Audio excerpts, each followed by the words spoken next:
జయసుధ గారికి అవార్డు ఇచ్చాం రైలు కళారంగులో. నేనెవరికి తెలియదు. వంశీరామరాజు అంటే చెప్పాక వాడు పొడుగ్గా ఉండాలని వాళ్ళ లెక్క. కింద పడ్డ బ్యాడ్జీ పెట్టుకున్నాడు ఎవడు. ఒక బ్యాడ్జీ పెట్టుకొని ప్రేక్షకుడు వచ్చాడు, స్టేజ్ ఎక్కాడు. బ్యాడ్జీ పెట్టుకుంటే ఆపరు కదా, ఎక్కాడు. జయసుధ గారి వెనక్కి వెళ్ళేసి కొంగు ఇలా లాగుతున్నాడు. ఇలా నేను చూశాను. రా అన్న వచ్చి అంటే నువ్వెవడు అడగడానికి అని అన్నాడు. కళ్ళు ఇలా అన్నాడు. బ్యాడ్జీ ఎవరు ఇచ్చాను? వంశీరామరాజు బ్యాడ్జీ ఇచ్చాడు అన్నాడు. నేనే ఇచ్చాను బ్యాడ్జీ. నేనెవడు వాడికి తెలియదు. సరే మొత్తానికి నేను స్టేజీ మీద నా పద్ధతిలో లేకపోతే కొడతా ఇప్పటికి కూడా. స్టేజీ మీద నా పద్ధతి లేకపోతే ఎక్స్ట్రా పర్సన్స్ వస్తే ఇప్పటికీ కొడతాను. దాంట్లో సిద్ధవస్తుడు నేను కేర్ చేయను. అంటే ఆ స్టేజీ మీద లక్ష్మీస్వామి అవతారం ఎత్తేస్తాం. అంటే ఆర్టిస్ట్ మన ప్రోగ్రామ్కి వచ్చినప్పుడు జాగ్రత్తగా ఇంటికి వెళ్ళాలి.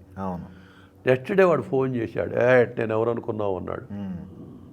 చెప్పు ఏంటి చెప్పన్నా. నన్ను కొట్టావు అన్నాడు. కొట్టాను ఏంట్రా. ఓల్డ్ సిటీ రౌడీని అన్నాడు. అది ఏంటి ఇప్పుడు అన్నా. నేనంతా తేలుస్తావు అన్నాడు. అది తేల్చు అన్న.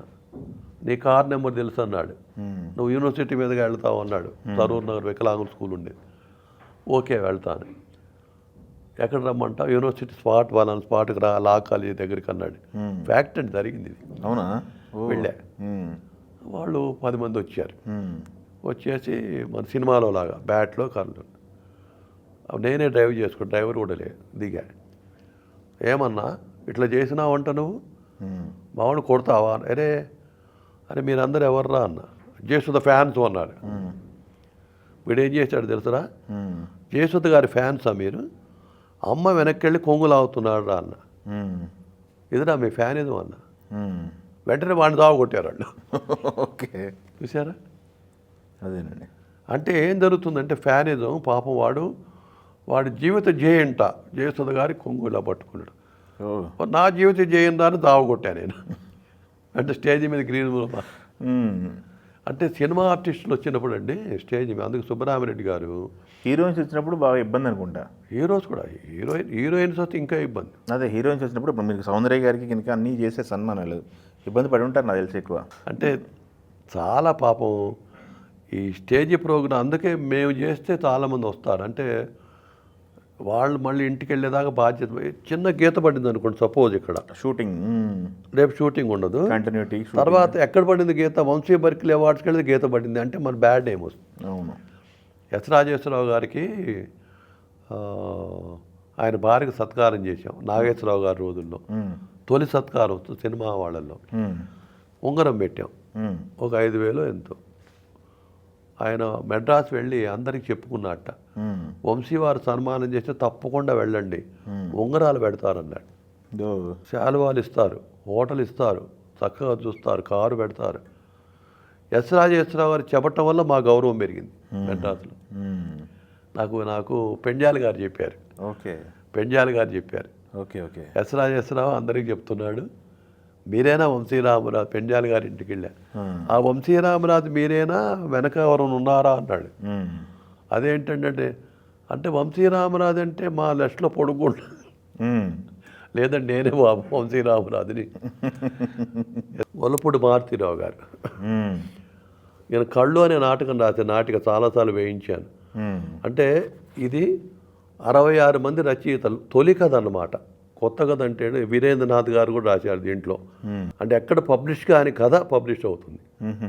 ఈయన బొమ్మ వేసి నివాళులు అర్పిస్తూ గొల్లపూడి వారి మీద 66 మంది రాశారు. సూపర్ అండి. వంశీ సంస్థ కథల పోటీ పెడుతుంది ప్రతి సంవత్సరం. 53 మంది ప్రైజులు ఇవ్వగా మిగతా కథలన్నీ కలిపి వంశీ కథలు అనే పుస్తకం వేశాం రీసెంట్గా. అంటే రచయితలు ప్రోత్సహించడానికి ఇది ఒక మార్గం అన్నమాట. పెగళి వెంకయ్య గారు మన జెండా రూపకర్త. అయిన ఆ మధ్య వారి ఇంటికి వెళ్ళే వారి అమ్మాయి 100 years మాచర్లలో ఉంటారు. ఇప్పుడు లేరు, ఇప్పుడు ఆమె. ఓకే. ఇక్కడికే వీళ్ళింటికే 75 సంవత్సరాల సందర్భంగా భారత అమృతోత్సవాలు జరిగినాయి కదా. అవును. వీరింటికి వెళ్ళి నాటి ముఖ్యమంత్రి జగన్మోహన్ రెడ్డి గారు వీరింటికి వెళ్ళారు. మాచర్ల వెళ్ళి 75 లక్షలు ఇచ్చారు. ఆమె 75 లక్షలు ఇచ్చారు. ఓకే. అంటే ఈ కుటుంబం అక్కడ ఉందని తెలియదు మనకి. ఎస్ ఎస్ పెంగళి వెంకయ్య గారు మన తెలుగువాడా కాదా, మనకు పుస్తకాలు చదవం కదా. ఎస్ ఎస్ వీరితో కూడా మాకు సాంగత్యం లభించిందనమాట. ఇదేమో నా శృతిపదంలో బుక్ నేను రాసే రీసెంట్గా. ఎస్ ఈ కూచిపట్ల ఆనంద్ అని అమెరికాలో ఉంటారు, ఆయనకు అంకితం ఇచ్చాను. ఎస్ నాకు తెలిసినటువంటి 49 మంది మొదటి వాల్యూమ్ ఇది. ఓకే ఇలాంటి 10 వాల్యూమ్స్ వస్తాయి. ఓకే ఇది 49 మంది మీద వారితో పరిచయాలు. ఎస్ పెంగళి వెంకయ్య గారితో పరిచయం లేకపోయినా వారి గురించి కూడా రాశాను. రాయప్రోలు గారి దగ్గర నుంచి అందరి మీద రాశాను ఇది ఎస్ ఈ పుస్తకం.